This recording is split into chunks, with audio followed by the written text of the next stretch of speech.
বায়ুসেনার প্রতিষ্ঠা দিবস উপলক্ষে আয়োজিত হয়েছিল নৈশভোজ এবং সেখানে রীতিমতো কিন্তু ট্রোল হচ্ছে ব্যাপকভাবে পাকিস্তান। কেননা ভারতীয় বায়ুসেনার রীতিমতো মেনু কার্ডে দেখা গিয়েছে এক একটি পাকিস্তানের জঙ্গি ঘাঁটি থেকে শুরু করে কিংবা রীতিমতো সেখানে কিন্তু বলা যেতে পারে এক একটি শহরের নাম, আর জানিয়ে হেসে লুটুপুটি খাচ্ছেন নেটিজেনরা।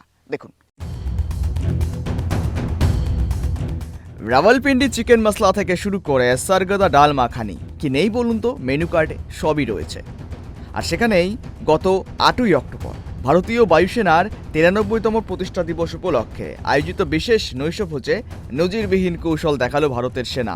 ভাইরাল হয়েছে সেই দিনের মেনু কার্ড, যেখানে প্রতিটি খাবারের নামের সঙ্গে জুড়ে দেওয়া হয়েছে পাকিস্তানের সামরিক ঘাঁটি কিংবা শহরের নাম। হেসে পুরো লুটোপুটি নেটিজেনরা।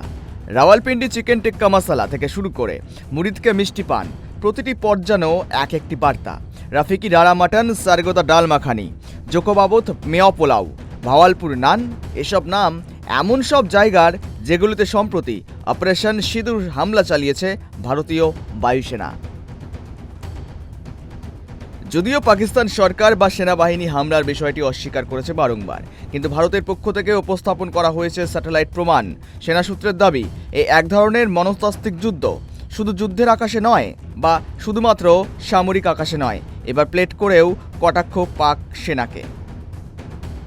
এই অভিনব পদক্ষেপে কার্যত চূড়ান্ত ট্রোলিংয়ের শিকার হয়েছে পাকিস্তান।